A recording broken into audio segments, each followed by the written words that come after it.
One. Hey, what's up, everybody? Christian Brindle. Welcome back to another episode of the Seven Figures or Bust podcast, the number one podcast in the world for growing your insurance business to seven figures or above. I am joined with a fantastic guest, somebody who is a partner with us, somebody who is a friend of the channel, been on many, many times on the YouTube channel, but first time on the Seven Figures or Bust podcast. I have the one and only Patricia Saint Louis. Patricia, how are you doing today? I'm doing great. How are you, Christian? I am doing great as well. Sun's shining. It's Saturday. All is well. All is well. I'm super excited for this conversation. Every time we talk and kind of do a long conversation like this, there's always some great insight that comes out of it, and I think there's always something that the audience can take from it and really, transcribe into some real value.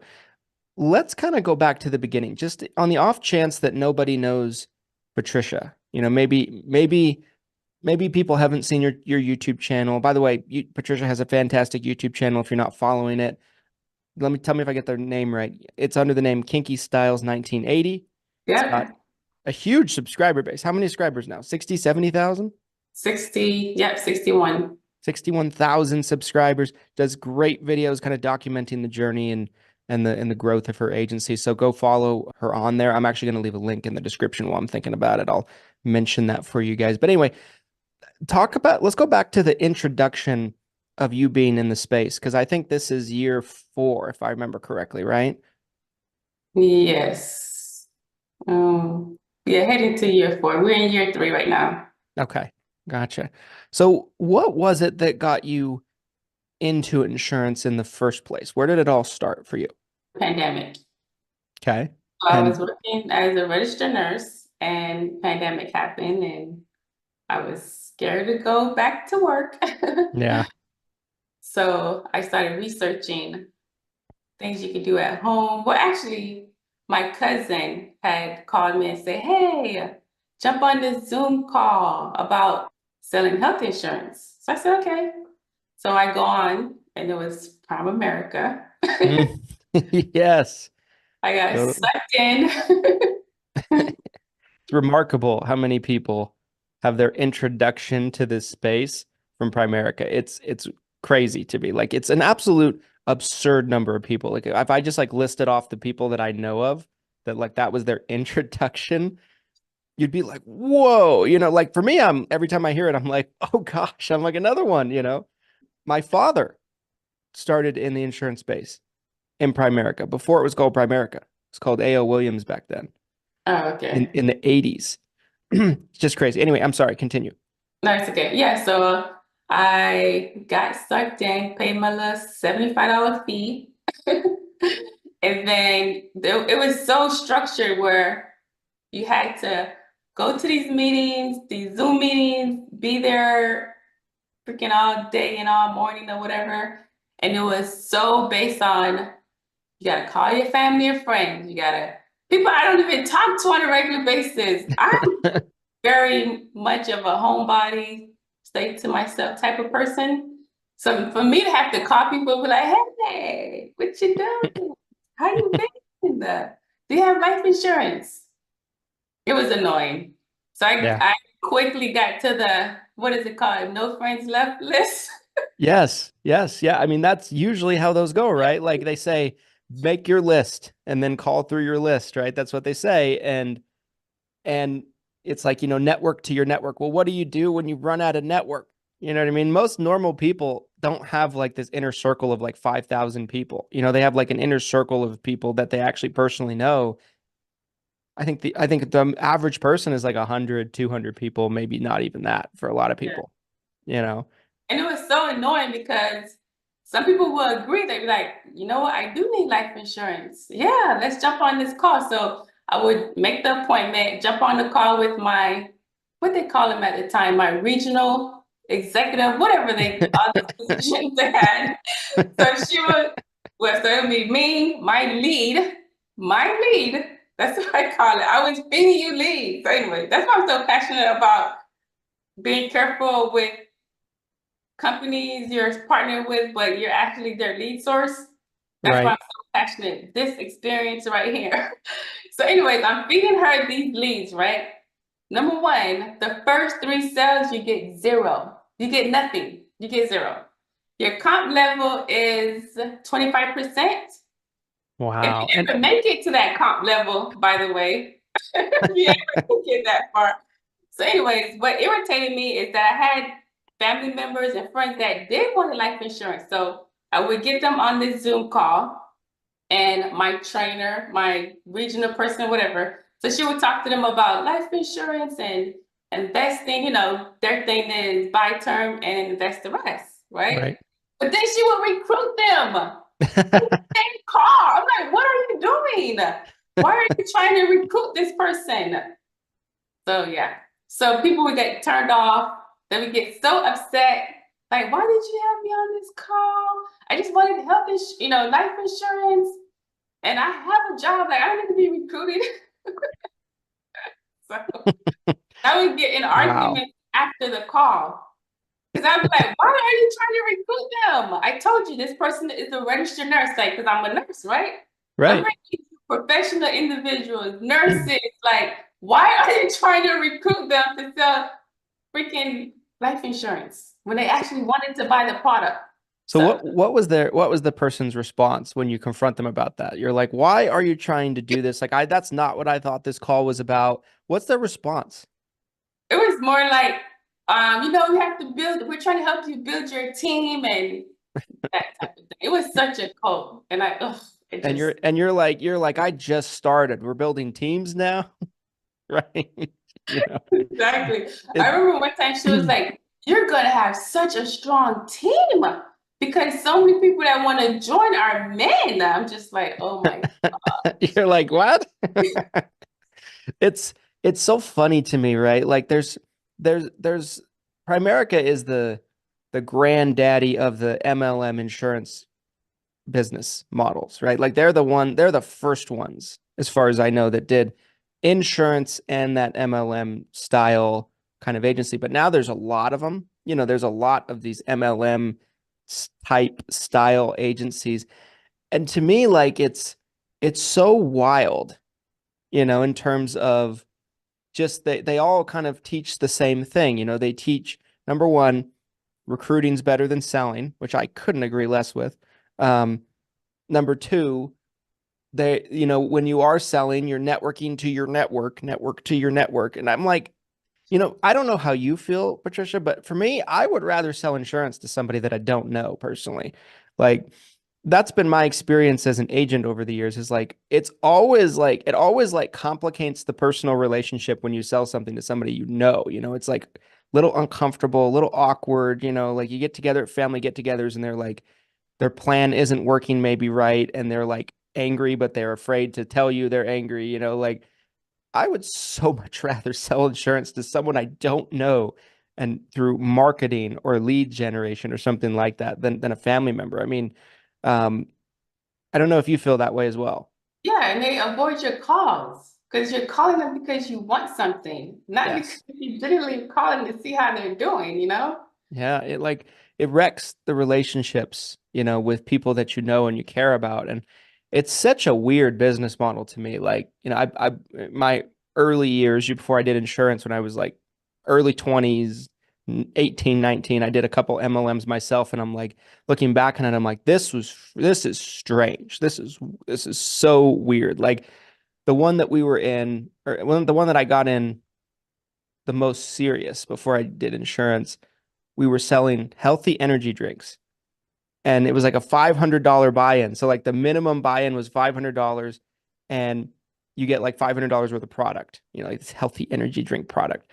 And the company ended up getting shut down for being a pyramid scheme like 2 years after I got out. Like it was like in court and like, dragged through the mud and everything like that. But anyway, they wanted us to market to people we knew. Well, when you're 19, you know other 19-year-olds. You Exactly. know what I mean? Like, and so when you're 19 and you know other 19-year-olds, what do 19-year-olds not have? Usually $500 to blow.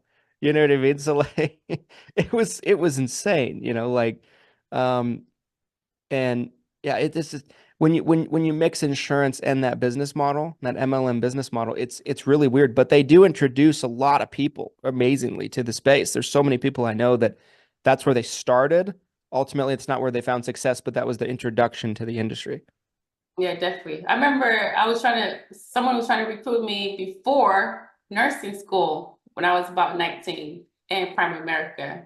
Oh, really? Yes. And I remember saying, I don't want to do that. I want to be a nurse. They was like, you want to be a nurse? Like, kind of like telling me I was a loser, pretty much. Like, you're not gonna be successful, you know? You're like a Yeah. nurse? Are you kidding me?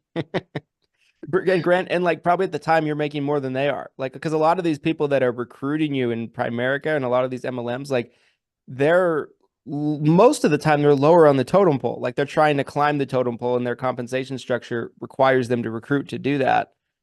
So like that's what I learned early on too, is like some of these people in this MLM like that are recruiting you, like they're doing worse than you are. Yes. And it's such a cult. The minute you're like, I don't want to do this anymore, you're like scum to them. Like, yeah. It's such a fake relationship, you know? They call you ongoing, you're talking to them every day, they're your best friend. The minute you're like, I don't want to do this, it's like, oh, you suck, you know? So yeah, Yeah. It's insurance Scientology. But anyway. that was my Okay. introduction. So Primerica, you go through that experience. Do you immediately get into a different situation with insurance after that, or is there some time that passes? Like, what does that next step look like? So at that point, when I was like, don't want to do this, I got over my fear and went back to nursing, doing travel nursing. But I was still intrigued. I'm like, there's something still good about this insurance thing, but Prime America is obviously not it. But there's something in this. So I started doing more research, going on YouTube, and I got into life insurance. Did pretty well until I got a lot of chargebacks. Yes. I remember I made what, $20,000, and then this chargeback starting, right? So I'm just like, this is not good. This doesn't feel good. This sucks. But I Yeah. was a registered nurse, so I chargebacks was nothing. But I didn't want to write all this business chargebacks, all this business chargebacks, so it made any sense. Yeah. When I figured through my research that you could sell Medicare, I was like, okay, this is what I want to do. Yeah. And my Yeah. specialty was already in Medicare as a nurse, so it kind of went hand in hand. Yeah. Yeah. I mean, I remember when we first met, my first thought is I was like, it's a match made in heaven, like Medicare and you being an RN, I'm like, it's a perfect match. So how long are you doing life after Primerica before you discover Medicare? Is it a matter of months? What does that timeline look I would like? say months. I was Okay. doing life insurance for, I would say, a few months. And when I seen the chargebacks, it just wasn't worth it to me. Yeah. Yeah. Because I So feel like I was a good salesperson because for some reason, they didn't want to say no, but they yeah, couldn't afford it, you know? So it was just like, this is not going to work. right. So they pay maybe 1 month of premium or maybe, and then it bounces after that. Yeah. And life insurance is tough. I mean, there's a lot of money that can be made in life insurance, as you know, but it is much more difficult than Medicare from a attrition standpoint, from a retention standpoint. And there's a lot more chargebacks and yeah, that's always definitely a big part of that game. This video is sponsored by none other than Lead Heroes, you guys. Lead Heroes is going to be your one-stop shop when it comes to your Medicare and final expense needs. People ask me all the time, Christian, what type of lead is going to be the best quality for me to work? And I don't really quite know if the answer is going to be a digital marketing lead, a direct mail lead, or a telemarketed lead, but I can say that a telemarketed lead is going to be up there with the best of them in terms of quality. A telemarketed lead has unique quality to it because there's a live person that actually speaks to the prospective customer and gets their verbal consent that they're interested and willing to speak with a licensed agent just like you. Whether it be a pre-scheduled Medicare appointment with a scope of appointment captured and then scheduled on your calendar 48 hours out, or whether it be a custom calling campaign where you call the shots, where your scripts are used, where it's the areas of your choosing, when it's the times of the day that you're choosing. Custom calling is where you pay by the hour, and essentially it's a custom campaign built to your liking. Lead Heroes has got you covered for all of these unique type of marketing needs for agents. There's a link down in the description of this video about Lead Heroes. You can learn more about these incredibly unique lead generation services, and I think you'll want to check it out today so you can continue to grow and explode your business. Walk me through just a little bit about Medicare, that next chapter. How does Medicare start? How do you get started in it? What does that all look like? Okay, so I found you. So I was actually on a forum for life insurance, and I typed in, do anybody sell Medicare? And everybody was like, no, we don't sell Medicare. Life insurance is There's no money in Medicare. Yeah, exactly. There's no money in Medicare. No. You know, but someone sent me a DM. They was like, look up this guy, call him Christian Brindle, and reach out to him. What was her name? No, I forgot. I don't want to say it on the recording, but yes, I'll tell you after the recording. I'll tell you after the recording. Yeah, so she's the one that said, hey, reach out to Christian. So I reached out to you, started my contracting. I was doing nursing and selling Medicare part-time. Yeah. So that's how we started Medicare. And one thing I noticed about you from the get-go is like you were a really hard worker. And I always really liked that about you, because there's a lot of agents that we see, as you can imagine, right? Like we see a lot of agents come in and out and in and out, and a lot of them can't be bothered. They're like, well, I have time Thursday at 6 p.m. for 2 hours a week, and that's pretty much what I got. I'm like, wait, so I'm like, how is that going to work? I'm like, what? Like, they're like, well, actually this Thursday, now that I think about it, I have my kid's swimming lesson. And so we're going to have to miss this Thursday. I'm like, what is this? Like, I'm like, it sounds to me like you're too busy to do this. But yeah, I mean, you were a hard worker, and also you were very innovative in wanting to experiment with new ways of trying to grow your business and try new things. And I've always felt like that is the real key to succeeding, I think, in the insurance business is finding what works for you, but also like trying and experimenting with new ways of growth and new ways of kind of getting yourself out there, and just that creativity behind promoting your business and marketing your business and getting in front of clients. I think that's such a tremendous key. And so many agents, they're like, we can give them a template, and sometimes it works, but other times it's like, well, we work with 500 agents now, and the ones that are doing really well, I can honestly say that none of them are doing the exact same things. Like it's all very different in terms of how they're growing their business.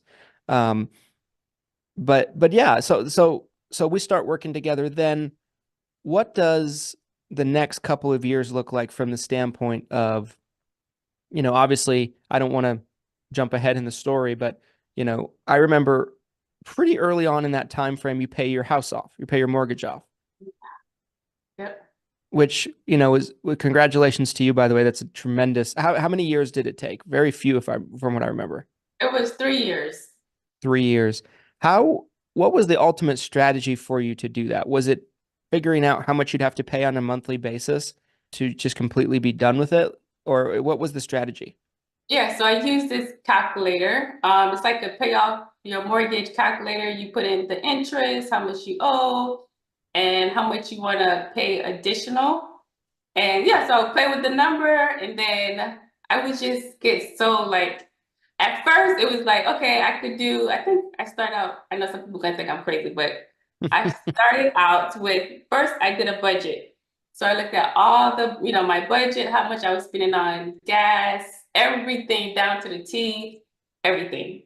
And I was like, I'm spending a lot on food, or I'm spending a lot on entertainment, or whatever the case may be, right? So I'm like, if I just don't do these extra things for a few years, I could throw that into the mortgage. So, and I was a registered nurse at the time, obviously. It wasn't from Medicare money or anything like that, okay? Right. So, I want to be transparent. So, I was a registered nurse. I was doing well. I made about 10,000 a month. So, let's be honest, I did well. So, I would take about $800 a month and pay it towards my principal. And if I got a raise, I would just add that to it. And I started working extra. So I work, extra when I didn't have my kids, I would work extra, and all of that money I would just dump it into the mortgage. It got to the point where I was so like I just wanted to complete this goal, and I was documenting it as well on YouTube. So I wanted to show that I could do it. And by putting it on YouTube, it gave me accountability. Yeah. So I knew I had to do it. So I would do more and more. Before you know it, I was doing like $2,000 extra every month. It was crazy. And it was automatic. So it would come out of my account automatically towards the principal. And before you know it, I was just knocking down the interest. It was crazy. Yeah. I thought it was going to take me about 6 to 7 years, but it took me 3. So, And that's tremendous. That's tremendous on that. And so ultimately, right, you start selling. And I also know that, along the way, you start selling health insurance too, start selling ACA. And, and I remember as time goes on, you're trying different things, we're working together to try to, figure out the best strategies for you.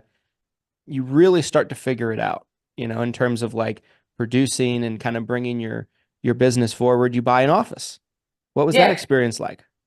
I think the reason why I was able to purchase the office, I was able to, have marketing dollars. Number one was that mortgage. I got rid of the mortgage. So that helped me a lot.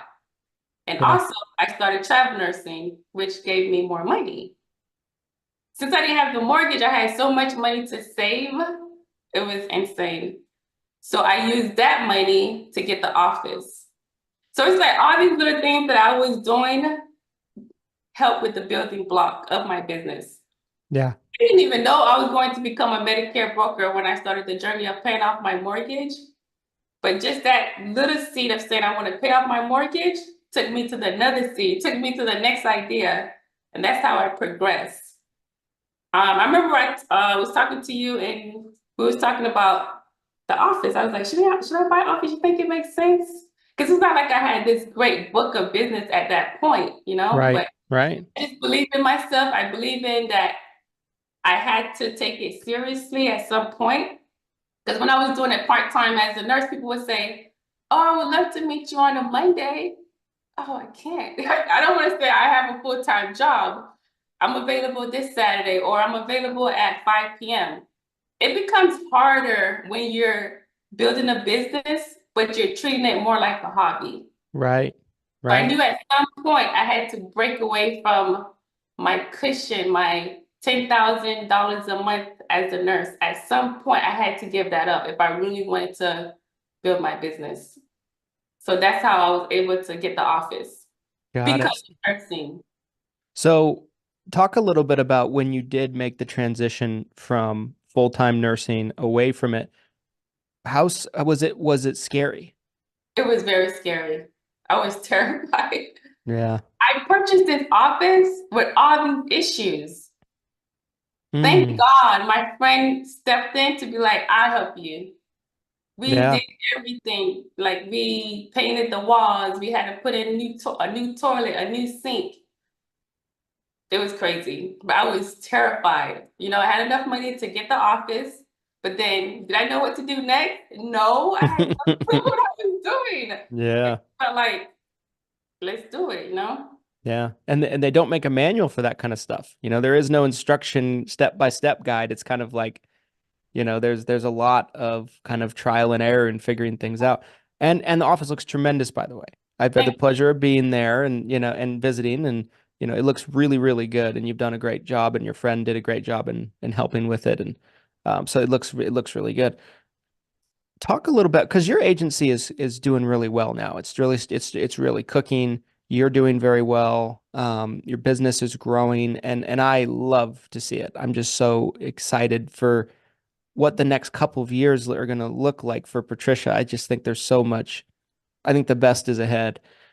Talk a little bit about what do you feel like has been the biggest keys to your growth and you really making it as an agency, right? Because I feel like the hardest spots of starting as an agent is the first few years. I think it is definitely the hardest because nobody knows who you are. You don't know anything. You have to learn so much. You have to learn how to get in front of people. You have to learn kind of what your niche is going to look like in terms of promotion and marketing. You have to learn product knowledge. You have to learn about the carriers. There's so much you have to learn. And so you're through that now.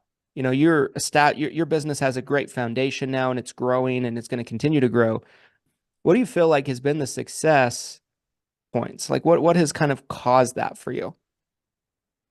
For me, I think it's me being a little bit of everywhere in a sense. Like I would say, let me try some Facebook ads, or let me go out in the community. Let me put a table here, and just doing all the little extra little bits help me, Like I may get 6 calls from someone watching a YouTube video. I may get a few calls from someone watching a TikTok video. And this is crazy. I don't have a lot of views. It's not like I don't have that many views really. My Life and Med channel is only about 3,000 subscribers. And I still get leads from that. Yeah. TikTok, I only have about 600 subscribers. Someone called me last night and was like, hey, I seen your video. I'm on your link right now. I'm trying to figure out how I do this application because I put in my marketplace link. So it's like all these little connections work. Yes.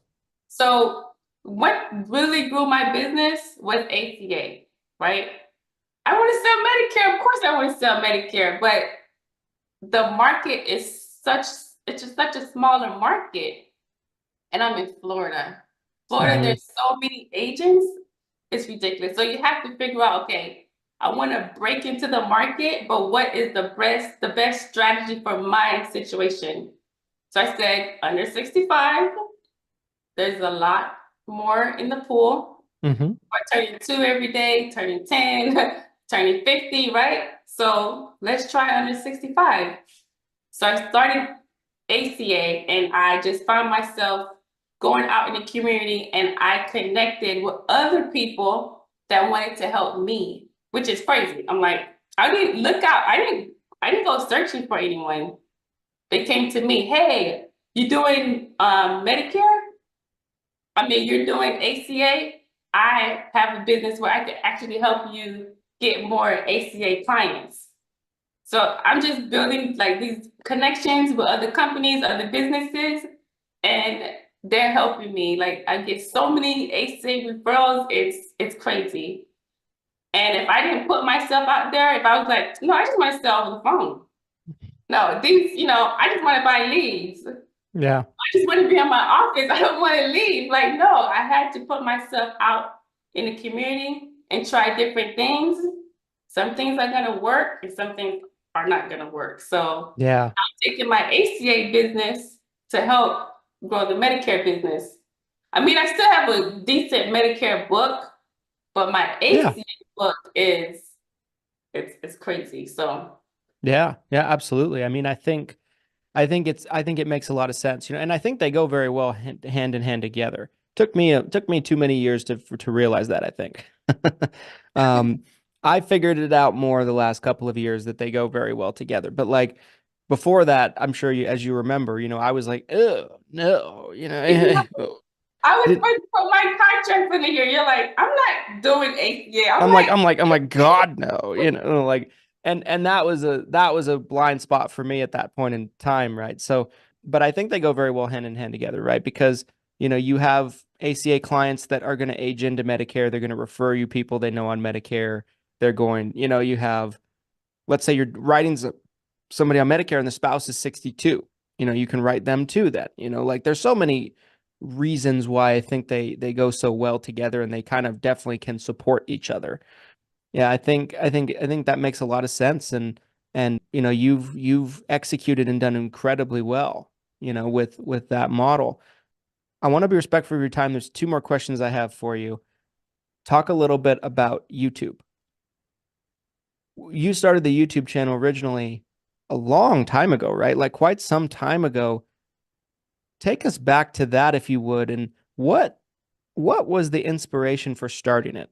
Was it just, I want to express myself, I want to talk about this and that and but or did you ever have a vision it would grow to what it is today? Talk about it a little bit. No, back then, being on YouTube was kind of like, you're on YouTube, like get a life. Right. But I was growing out my natural hair, and I was just like, I seen other naturals doing it, growing out their hair on YouTube. I was like, why not? Like I said, I'm a homebody, and I was like, I just turn on the camera and see if I could grow my hair out. Accountability. If I turn on the camera, I'm gonna do it.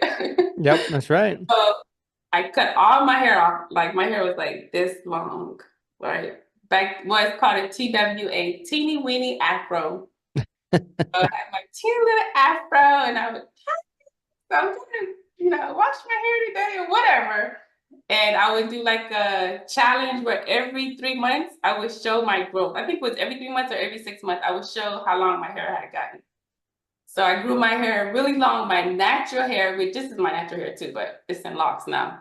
So I grew my loose natural hair really long to my waist. That was like a 6-year journey. So 6 years of me just making videos about my hair. Yeah. And then after that, I decided to lock it.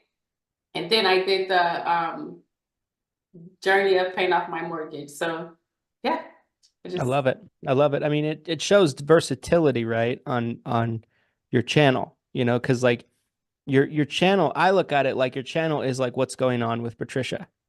Like what is going on in your life at that point in time. And that's probably one of the best types of channels you can have because it can be anything. It can pivot to anything and your audience is not going to be that shocked, because they're used to transition and they're used to different kind of things. If like one question I get a lot, and I'm sure you do too, is and my YouTube channels are not nearly what yours are, in terms of the followings or anything like that. But I get asked all the time from people that want to break out into YouTube and they just don't know where to begin. Like sometimes people just have this fear of putting themselves out there and it has to be perfect and everything like that. What advice would you give to somebody that's watching if they wanted to get into YouTube? That's a good question. I say just do it. I Yeah. mean, I think a lot of people they don't want to do YouTube because they feel like they're talking to the wall, or they're talking. Yeah. But no, I feel like I'm talking to my audience when I'm talking. Like I know I'm looking at the camera lens and everything, but I feel like because I don't know. And it's so funny. I feel like my person, you can tell me this or not, but I feel like my personality is not the same person when I turn on the camera. I feel like I'm more bubbly and whatever, right? Yeah. And I Yeah. like that side of me. I like that side of me because when I'm at work, I'm so serious. I'm so like, we got to get this done. Like we Yeah. got, like we're here to make money. Like Yeah. when it comes to YouTube, I don't really care about like making money on it. I just want to make connections, and I love it. And I love this silly part of me, and I can show that on YouTube. In the beginning, I had to tone it down because some people would get so upset. They're like, I can't watch this video. You're too giddy. You're too all this stuff, right? So I tone myself down a little bit on camera. But I am a goofball, right? So I like showing that Yeah. side of me. So I like to do it on camera. So yeah. Yeah. Yeah. And I think YouTube allows you to express yourself, in kind of the way that you want to express yourself. Maybe like you can't, or, maybe it's an uncomfortable thing to try to do in regular life. Like for me, I can't film videos if there's other people in the office. I can't do it. I have to be like alone. And if I'm doing like an interview like this and I'm talking to somebody, it's fine. I can do it with people who are in the office. But like this room next to me, and now is full of cubicles and full of, our team members, our employees. So they're like literally right next to me. So if I'm in here and I film a video by myself and I'm like, because same with me, I'm not the same person off camera as I am on camera. I'm just trying to play it up a little bit for the camera at times. you know, and they're like right there. And I'm like, this is so awkward. I'm like, I'm like, obviously I'm their employer, I'm their boss, if I want to, I can just be like, they're never going to be, they're never going to come to me and be like, you sound like shit. That's not going to happen. But my anxiety cannot let me do it. Now I can only do videos where I'm interviewing somebody or there's like a, person involved with me when people are here. But outside of that, like I need the office empty. That's why I come in on Saturdays and do it. Yeah, that makes sense. I have to. Like, I just can't. Like, I've filmed videos in the office. I filmed this like video. I don't know if you saw it. I filmed this like movie parody, this movie scene parody a couple weeks ago about the summit. And everybody was in the office. And like to make that right, like I needed somebody to film me from different angles. So there's one of my employees literally standing 2 feet from me, and I'm like screaming in her face. Because like I had to get it, I had to scream because in the scene there's screaming in the movie scene, and everyone in the office could hear me in every room, and I was so like mortified. I was like, it's for the greater good. I'm like, this is horrible, and yeah, I mean, so like if anybody feels that way and you want to get into YouTube, I guess where I'm going with that is, for me, it helped me a lot if I filmed videos alone. I felt more comfortable. It felt like it was just me. If there's someone in the other room, even to this day, like I've made 1,500 YouTube videos, and even to this day, I can't do it in front of somebody else. I have a really hard time. I have a really hard time doing that. You know what? You want to hear something funny? Yes. So I just hired a new person, right? He starts Monday. He's a guy, which I'm like, oh my gosh, how that's gonna be? Because I don't know, I feel like guys should be the one more like, I don't know. Nobody, please don't call me sexist or anything, but I just find guys to be more of like the administrator role or the boss or whatever. So I'm like, I don't know how this is gonna work because he's a guy. Like operations or something like that. Yeah. So I always wanted a female, but I'm like, you know what? Let me just try this person. Let's see. And I'm gonna train him to edit my videos. That is so cringe. I'm like cringing. I'm like, oh my gosh. I don't want him to see me filming, but I mean, I'm gonna film at home probably. But him editing, he's probably thinking this girl is. It took me a little while to get over that too. Like I would be like, I've gotten more comfortable with that, and you will too, I'm sure. Like, so let's see. 2022, Celeste was editing my video. She was the first one that ever did it other than me. And I was just like, I'd send her, I would clean some of them up before I would even send them to her. Cause like there'd be a spot that would be so embarrassing. I'd be like, I don't want her to see this. And I would cut it out. So she'd be like, did you already edit this? I'm like, no, I just took out like the worst part. I didn't want you to see it. And she was like, you're silly. She's like, you're ridiculous. She's like, just send me the whole thing. Let me do this. You don't have to, you shouldn't be spending your time on this. So like she really had to like get after me to be like, stop editing the video before you send it to me. Like that's part of my job. Let me do it, And so I got more comfortable with it as time went on. So like I'm not as jittery about someone editing the videos at this point. It's not the same as if somebody's like hearing me record the video, but if they watch it later, I'm like, that's okay. I've gotten through that. But I had that same thing early on. But like, 2023, Emma edited them, and now Andrea's editing them. So like I've gone through a iteration of people that have edited my videos, and I've gotten more comfortable with it. And now it's, and I think that's probably what will happen with you too. It'll be like after you do it for a few months, you're like, oh, no biggie, I picked my nose, who cares, or something. Not that happens on videos. It doesn't happen on videos, but you get the point. Next question. You say, yeah, one more question. Yes. So one more question. So where can people connect with Patricia? What is the best way? And obviously, you do coachings, you do a lot of things to work with people that are trying to, get started and kind of grow their business. Where can people find you? On YouTube. YouTube's the best place. As I mentioned, yep.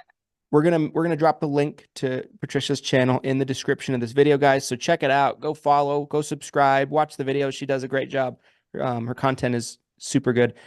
I watch it as much as I can, as much as I have time for. I try to pay attention. So yeah, go check out Patricia. Thank you for doing this, by the way. This was fun as always. very informative, super valuable, and I think the audience will get a lot out of it. Thank you for having me. Any time, as you know. All right, guys, thanks so much for watching all the way to the end. If you made it all the way to the end, you are the real MVP in this video. You know the drill. If you like this video, the only way I'm going to know about it is like, comment, subscribe. The better this video performs, that way we'll do videos more like it in the future. And we'll see you guys next time with another episode of the Seven Figures or Bust podcast. Thanks, everybody.